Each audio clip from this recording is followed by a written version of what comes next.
My daughter's piano lessons lasted 3 hours in a soundproof room. His family owns the academy. The recordings were worse than I imagined. The invoice arrived in my email at 11:43 p.m. on a Thursday. Itemized charges for Sophia's private instruction at the Whitmore Academy of Music. 3 hours per session, twice weekly, at $200 per hour. I stared at the numbers on my laptop screen, my coffee going cold beside me. 3 hours was excessive for an 11-year-old's piano lesson. Most kids that age had 45-minute sessions, maybe an hour for advanced students. Sophia had been studying at Whitmore for 8 months, ever since her previous teacher retired and recommended the academy as the premier institution for serious young musicians. The academy was housed in a converted Victorian mansion in the wealthy part of town. Its reputation built over 3 generations of the Whitmore family. Victor Whitmore, the current director and Sophia's teacher, was a celebrated concert pianist who'd performed at Carnegie Hall and trained dozens of students who'd won national competitions. His father had founded the academy in 1978, his mother still managed operations, and his sister handled admissions and scheduling. The entire institution was a family enterprise with deep roots in our city's cultural establishment. When Sophia had been accepted, my wife Claire and I had been thrilled. This was the kind of opportunity that could shape our daughter's future. But 3 hours bothered me in ways I couldn't articulate. I'd picked up Sophia from her lessons dozens of times, waiting in the ornate reception area with its crystal chandelier and antique furniture while she finished.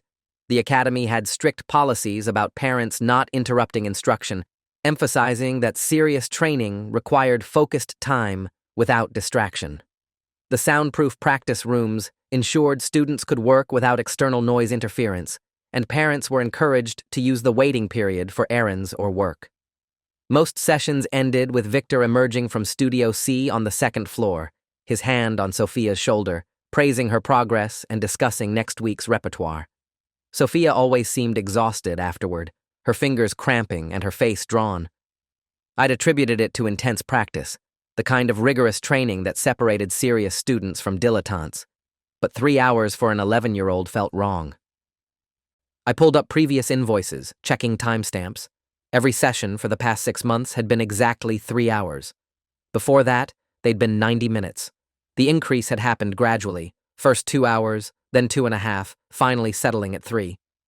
I'd never questioned it, because Victor always had explanations about Sophia's advancing skill level requiring longer sessions to cover complex techniques. I went upstairs to Sophia's room where she was already asleep, her hands curled on top of the blankets. Her fingers had developed calluses from constant practice, the nails kept short per Victor's instructions.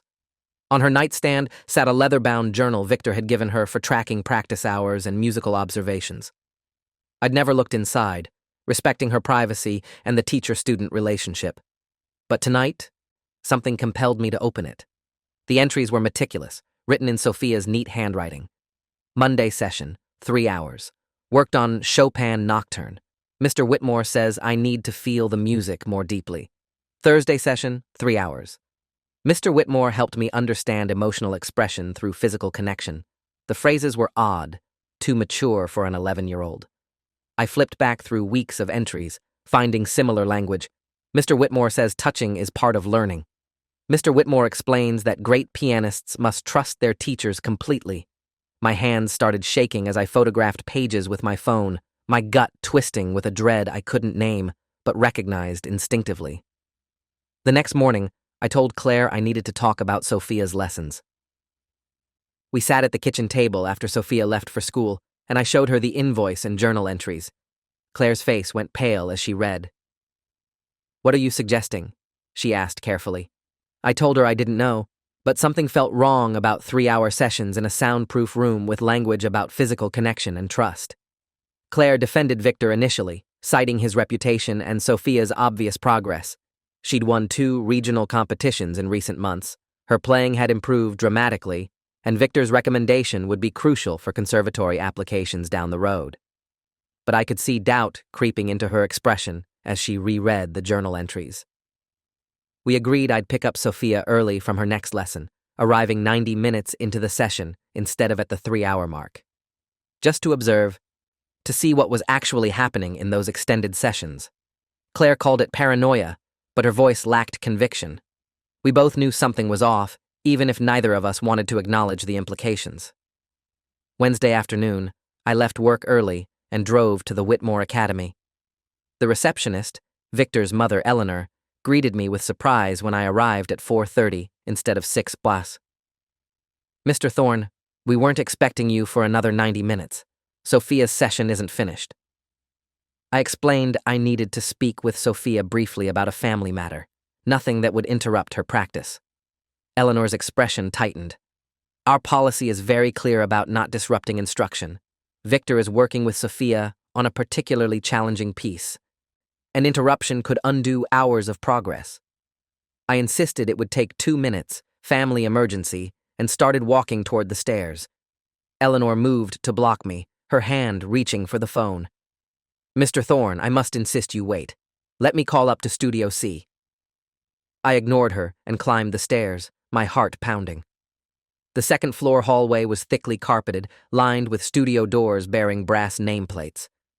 Studio C was at the far end, its door closed. I could hear nothing from inside, the soundproofing working as advertised. I knocked twice, then tried the handle, locked from inside. "Mr. Thorne, you need to leave immediately." Eleanor had followed me upstairs, her voice sharp. "This is highly inappropriate. You're violating academy policy and interfering with instruction." I knocked harder, calling Sophia's name. Still nothing. Eleanor pulled out her phone, threatening to call security. I told her to go ahead. I wasn't leaving until I saw my daughter. We stood in tense standoff for 2 minutes before the door finally opened. Victor stood there, his shirt slightly untucked, his face flushed. Behind him, I could see Sophia sitting at the grand piano, her shoulders hunched and her hands clasped in her lap. "Mr. Thorne, this is extremely disruptive," Victor said, not moving from the doorway. "Sophia and I were in the middle of a crucial technical exercise. You've broken her concentration at a critical moment." I pushed past him into the studio. The room was elegant, its walls lined with soundproofing panels, a professional recording setup in one corner with microphones and mixing equipment. Sophia wouldn't look at me, her face turned toward the piano. "Sophia, are you okay?" I asked. She nodded without turning around. Victor positioned himself between us, explaining that interrupted lessons meant wasted tuition and setback progress. I told Sophia we were leaving, taking her hand. She finally looked at me, and something in her eyes made my stomach drop. Fear, confusion, shame, emotions no child should have in a music lesson. "Daddy, I can't leave. I haven't finished the assignment." Her voice was small, mechanical. Victor placed his hand on her shoulder in a gesture that now looked possessive rather than encouraging. "Sophia's right. We have specific goals for today's session, and leaving now would be counterproductive to her development." I pulled Sophia away from his touch, telling him the lesson was over. Victor's expression shifted from concern to anger. "Mr. Thorne, I must inform you that abruptly ending lessons and disrupting instruction violates our contract. The Academy reserves the right to terminate students who don't maintain proper training protocols. Sophia's future in competitive music could be seriously damaged by this rash behavior." The threat was clear. I was jeopardizing my daughter's musical career by being paranoid. Eleanor stood in the doorway, witnessing everything, ready to corroborate her son's version of events. I ignored them both, leading Sophia out while Victor called after us about breach of contract and disappointed expectations. In the car, Sophia was silent, staring out the window. I asked gently what happened during lessons, what activities filled 3 hours. She recited a practiced answer about scales, technique exercises, repertoire study, music theory. When I asked about the physical connection mentioned in her journal, she went rigid. "Mr. Whitmore says that's private, between teacher and student. He says parents wouldn't understand the advanced training methods required for elite musicianship." The phrasing was obviously not hers, words she'd been taught to repeat. I pulled over into a parking lot and turned to face her. "Sophia, has Mr. Whitmore ever touched you in ways that made you uncomfortable?" She stared at her hands, fingers twisting together. "He says touching is necessary for teaching proper hand position and posture. He says all great teachers use hands-on instruction." That wasn't an answer. I asked again, more specifically. Has he touched you anywhere besides your hands and arms? The silence stretched for 30 seconds before she whispered, He says it's part of learning to express emotion through music, that pianists need to understand feeling in their whole body, not just their fingers. My vision tunneled, and my hands gripped the steering wheel hard enough that my knuckles went white. I drove straight to the police station, Sophia crying quietly in the passenger seat. The officer at the desk took our information and called for a detective specialized in crimes against children. Detective Sarah Finch met with us in a private interview room, her demeanor professional but kind. She explained that allegations against someone like Victor Whitmore required careful investigation, that his family's prominence meant we needed solid evidence before making formal accusations. She asked Sophia detailed questions, but my daughter had been coached too well. She couldn't or wouldn't describe specific acts, only repeating Victor's explanations about advanced teaching methods and necessary physical instruction. Detective Finch told us privately that without clear disclosure or physical evidence, building a case would be difficult. Victor's reputation and his family's connections would make any investigation highly scrutinized. She recommended we document everything, stop the lessons immediately, and consider having Sophia evaluated by a forensic interviewer trained in questioning child abuse victims.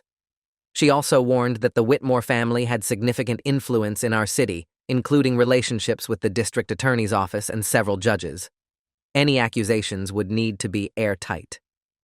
Claire was waiting when we got home, having rushed back from work after my texts. She pulled Sophia into a tight hug while I explained what little Sophia had disclosed and Detective Finch's response.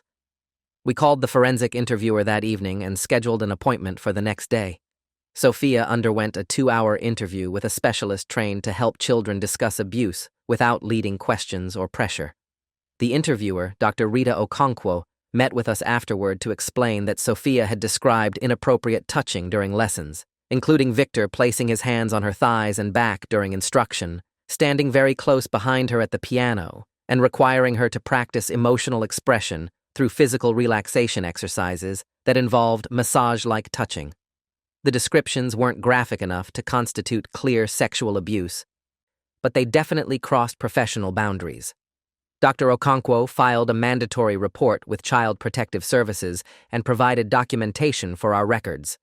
She explained that grooming often worked this way, with perpetrators gradually normalizing inappropriate touch under the guise of legitimate instruction. The ambiguity was intentional, making it difficult for victims to identify abuse and hard for authorities to prosecute. I wanted to go public immediately, to warn every parent whose child studied at the academy. Claire urged caution, reminding me that the Whitmore family could sue us for defamation if we couldn't prove our allegations. Their attorney, she pointed out, would be expensive and aggressive, and we'd be fighting not just Victor, but his entire family's institutional power. Instead, she suggested we start by contacting other parents at the academy, carefully asking if they'd noticed anything concerning about extended lesson times or their children's behavior. We compiled a list of current students from the academy's website and began making calls. Most parents were defensive, insisting Victor was a brilliant teacher and dismissing our concerns as misunderstandings. But 3 families listened more carefully. One mother mentioned her daughter had become anxious about lessons and resistant to practicing. Another father noted his son's lessons had recently expanded to 3 hours, despite being only 9 years old. The third parent, a woman named Jennifer Russo, asked if we could meet in person. She had concerns she hadn't voiced to anyone. Jennifer brought her daughter Aria to our house on Saturday morning. Aria was 10, a year younger than Sophia, and had been studying with Victor for 2 years. Jennifer explained that Aria had changed over recent months, becoming withdrawn and secretive, insisting on showering immediately after lessons, and developing anxiety around music, despite previously loving piano. Jennifer had attributed it to performance pressure from competitions, but our call had triggered deeper concerns. Sophia and Aria were hesitant to talk in front of adults, but we left them alone in Sophia's room while Jennifer, Claire, and I waited downstairs. After 45 minutes, the girls emerged holding hands. Sophia spoke first, her voice steadier with Aria beside her. Mr. Whitmore says we can't tell anyone about the special exercises he teaches us. He says they're advanced techniques that regular teachers don't understand. He records all our lessons to track our progress, but he says the recordings are confidential, only for professional use. Arya added quietly. He said if we told, people would think we were lying because he's so famous and respected. He said our families would be embarrassed and we'd lose our chance at music careers. The recording detail was new and crucial. I asked where the recordings were stored. Sophia said Victor kept them on hard drives in Studio C, labeled with each student's name and lesson dates. He'd shown her the drives once, explaining they contained hundreds of hours of instruction that proved his teaching methods. My mind raced with the implications. If those recordings showed what we suspected, they'd be evidence. But accessing them required getting into a locked studio in an academy controlled by Victor's family. Jennifer and I exchanged glances, understanding immediately that we needed those recordings. We called Detective Finch and explained about the hard drives. She told us that without a warrant, any recordings we obtained through illegal entry would be inadmissible in court. But if we could get a warrant, the recordings could prove everything. She'd need more than just the girl's statements to convince a judge to authorize searching such a prominent family's property. We needed additional evidence or more victims willing to come forward. I started researching Victor Whitmore's history, looking for past complaints or patterns. His professional record was spotless, awards and accolades going back 20 years. But social media searches revealed something interesting. 3 years ago, a former student had posted veiled criticisms about inappropriate teaching methods at a prestigious music academy, not naming Victor specifically, but mentioning details that matched his approach. I contacted the former student, now 22 and studying music education at a university across the state. Her name was Melissa Krause, and she was initially reluctant to talk. But when I explained my daughter's situation, she agreed to a phone call. What she described made me physically sick. Victor had groomed her from age 12 to 15, using the same language about advanced techniques and physical instruction, gradually escalating inappropriate touching under the guise of teaching emotional expression. The abuse had stopped when she aged out of his preferred victim profile and moved to a different teacher for high school. She'd never reported it because her parents worshipped Victor, and she'd convinced herself his methods were legitimate, part of the sacrifice required for elite musicianship. She'd only recognized the abuse years later in college, after taking a class on trauma and power dynamics. Melissa agreed to provide a sworn statement to Detective Finch, but was terrified of facing Victor's family in any legal proceeding. She made me promise to protect her identity until absolutely necessary. Her statement, combined with Sophia and Arya's disclosures, finally gave Detective Finch enough evidence to request a search warrant for Studio C and the Academy's recording equipment. The warrant was issued on a Thursday morning. Detective Finch assembled a team including a computer forensics specialist and arrived at the Whitmore Academy at 10 a.m. Eleanor attempted to block entry, demanding to see the warrant and calling the family's attorney. Victor wasn't at the academy that morning, supposedly at a competition in Boston judging young performers.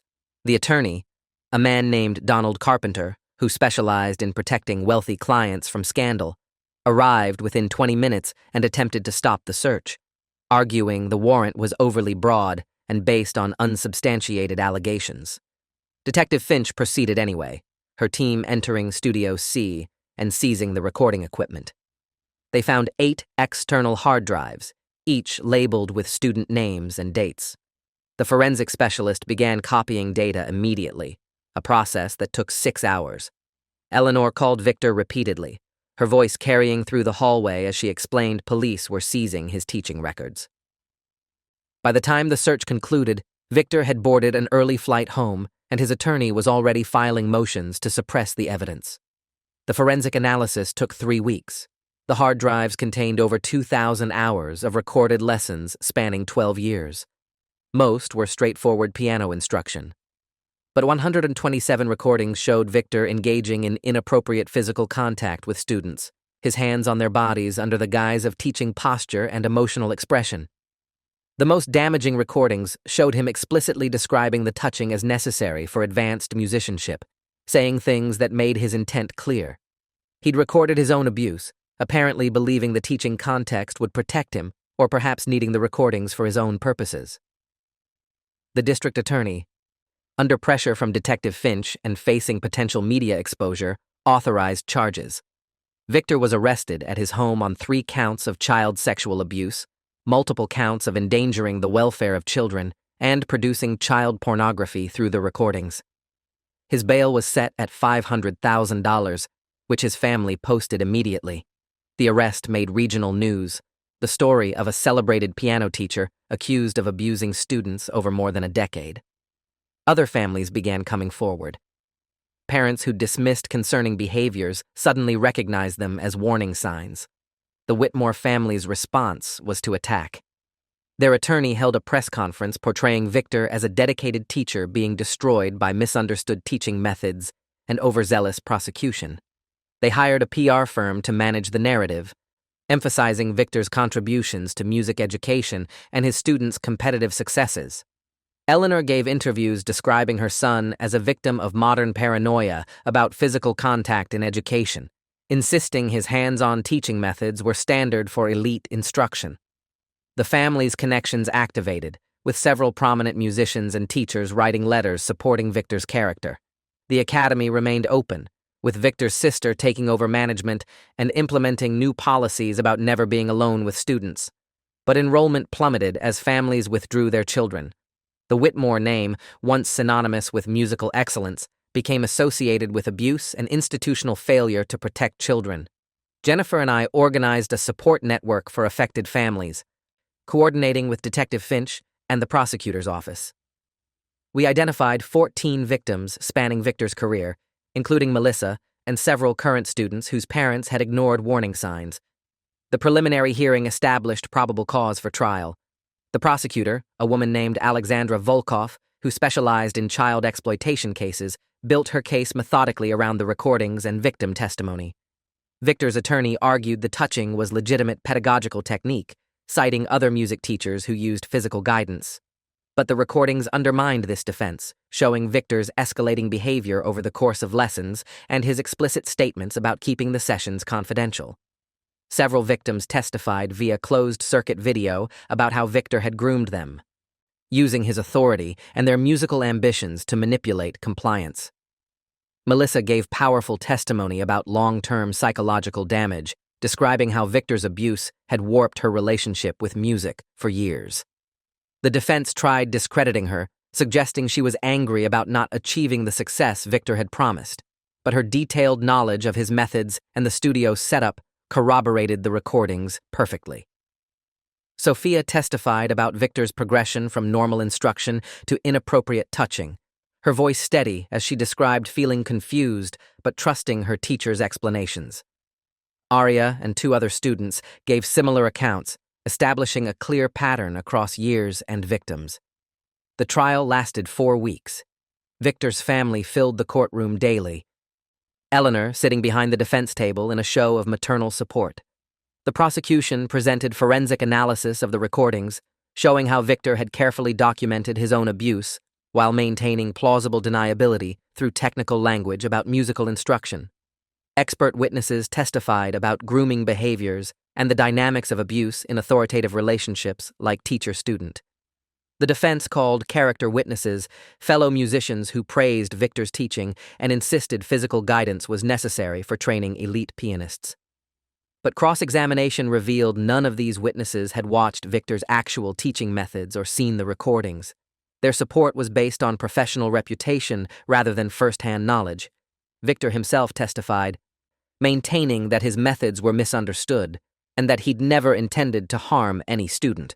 His demeanor was calm and academic, describing his teaching philosophy and the importance of physical connection to musical expression. The prosecutor's cross-examination was devastating, playing recording segments and asking Victor to explain specific actions and statements. He became defensive and evasive, his explanations increasingly implausible.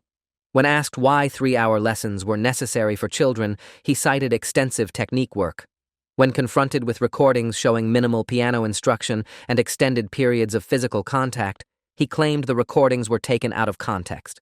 The jury deliberated for 8 hours before returning guilty verdicts on all major charges. Victor's expression remained neutral as the verdicts were read, but Eleanor collapsed in tears behind him. Sentencing was scheduled for 6 weeks later, giving both sides time to prepare impact statements and arguments. The Whitmore family made one final attempt to control the narrative, funding a documentary about the case that portrayed Victor as a victim of cultural hysteria about touch and mentor relationships. The documentary featured sympathetic interviews with Eleanor and students who'd had positive experiences with Victor, carefully avoiding mention of the recordings or victim testimony. It aired on a small cable network and was widely criticized for bias and omission. More importantly, it brought renewed attention to the case, triggering additional victims to come forward. 3 adults who'd been Victor's students 15 years earlier contacted the prosecutor with similar stories of inappropriate touching and manipulation. While too old for criminal charges, their statements established a pattern reaching back to when Victor first started teaching. The Whitmore Academy, unable to survive the scandal and plummeting enrollment, declared bankruptcy. The Victorian mansion was sold to settle debts, and Eleanor filed for divorce from Victor's father, apparently unable to sustain the fiction of family unity. At sentencing, 14 victims or their parents delivered impact statements describing the betrayal of trust and lasting psychological damage. I spoke about Sophia's loss of innocence and the theft of something that should have been pure, her love of music now contaminated by Victor's abuse. Claire described the guilt of not recognizing the warning signs earlier, of prioritizing prestigious instruction over our daughter's safety. Sophia herself read a brief statement about learning that authority figures could lie and hurt under the guise of helping. The judge, a woman named Catherine Brennan, who'd presided with obvious disgust throughout the trial, sentenced Victor to 25 years in prison with no possibility of parole before 20 years served. She ordered him to register as a sex offender for life and prohibited him from any contact with minors. She also took the unusual step of reading a statement condemning institutions that prioritized reputation over child safety, directly addressing the Whitmore family's attempts to protect Victor rather than his victims. Eleanor left the courtroom before the statement finished, unable or unwilling to hear the judgment. Victor's appeals were denied at every level. The evidence was too clear, the jury instructions proper, the sentence within guidelines. He's currently serving his sentence at a medium security facility 3 hours away.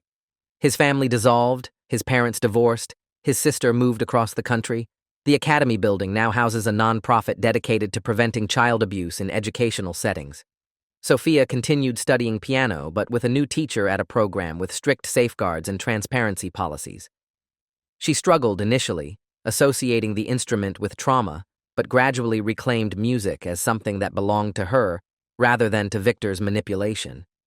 She's 15 now, still playing competitively, using her experience to advocate for stronger protections for young students in artistic education. I destroyed those hard drives after the trial concluded, unable to preserve recordings of my daughter's abuse even as evidence of justice served. But the case files remain public record, a permanent documentation of how institutional power and family influence nearly protected a predator for decades until parents refused to accept explanations that didn't match their instincts. If you enjoyed this, you'll definitely want to see the next ones too. So subscribe now and let me know your take in the comments.